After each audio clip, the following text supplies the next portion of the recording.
টি-20 বিশ্বকাপ মাঠে গড়াতে আর মাত্র ৩ সপ্তাহের একটু বেশি সময় বাকি। তবে এখনও ঝুলে আছে বাংলাদেশের বিশ্বকাপ ভাগ্য।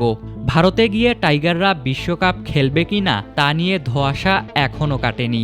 লিটন দাসদের ম্যাচগুলোর ভেন্যুও হয়নি চূড়ান্ত। এই ইস্যুতে আন্তর্জাতিক ক্রিকেট কাউন্সিল ও বাংলাদেশ ক্রিকেট বোর্ড এখনও মুখোমুখি অবস্থানেই রয়েছে।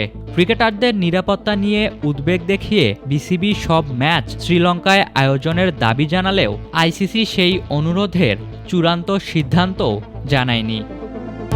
তবে ক্রিকবাজের তথ্য অনুযায়ী আইসিসি বিকল্প ভেন্যু খুঁজছে ঠিকই, কিন্তু বাংলাদেশের চাওয়া অনুযায়ী সেগুলো শ্রীলঙ্কায় হওয়ার সম্ভাবনা কম। আইসিসি এবং বিসিসিআই তামিলনাড়ু ক্রিকেট অ্যাসোসিয়েশন এবং কেরালা ক্রিকেট অ্যাসোসিয়েশনের সঙ্গে যোগাযোগ করছে। বাংলাদেশের ম্যাচগুলো চেন্নাই এবং থিরুভানান্থাপুরামে সরিয়ে নেওয়ার বিষয়টি খতিয়ে দেখা হচ্ছে।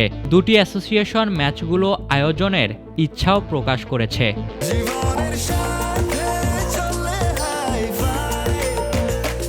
স্বাস্থ্যকর অল টাইম হানিকম, সব সময় অল টাইম হেলদি লাইফ। বিশ্বকাপের ভেন্যু হিসেবে চিপক স্টেডিয়াম আগেই নির্ধারিত রয়েছে। সেখানে বিশ্বকাপের 7টি ম্যাচ হওয়ার কথা, যার মধ্যে সম্ভাব্য ভারত অস্ট্রেলিয়ার সুপার 8 ম্যাচও রয়েছে। টিএনসিএ এর এক কর্মকর্তা জানিয়েছেন, 8টি পিচ থাকায় অতিরিক্ত ম্যাচ আয়োজন নিয়ে তাদের কোনো সমস্যা হবে না। তবে ভারতের অন্য ভেন্যুতে বিশ্বকাপ ম্যাচ খেলার প্রসঙ্গে বিসিবি সভাপতি আমিনুল ইসলাম বুলবুল জানিয়েছিলেন, ভারতের অন্য ভেন্যু তো ভারতই, সো ভেন্যু বলে তো কোনো কথা নেই। তবে আমাদের যেহেতু আপনারা জানেন যে আমরা এই বিশ্বকাপের ব্যাপারে একক সিদ্ধান্ত নিচ্ছি না, আমরা গভর্নমেন্টের সাথে আমরা আলোচনা করে সিদ্ধান্ত নেব এবং যেখানে আমরা দাঁড়িয়েছিলাম এখন সেখানেই আছি। বিশ্বকাপ সূচি অনুযায়ী বাংলাদেশের কলকাতায় 3টি ম্যাচ খেলার কথা। 7 ফেব্রুয়ারি ওয়েস্ট ইন্ডিজ, 9 ফেব্রুয়ারি ইতালি এবং 14 ফেব্রুয়ারি ইংল্যান্ডের বিপক্ষে। এরপর 17 ফেব্রুয়ারি মুম্বাইয়ে নেপালের বিপক্ষে ম্যাচও রয়েছে। এর আগে ভারতীয় ক্রিকেট বোর্ডের নির্দেশে মুস্তাফিজুর রহমানকে আইপিএল থেকে বাদ দেওয়ার প্রেক্ষিতে নিরাপত্তা ইস্যুটি নতুন করে সামনে আনে বিসিবি।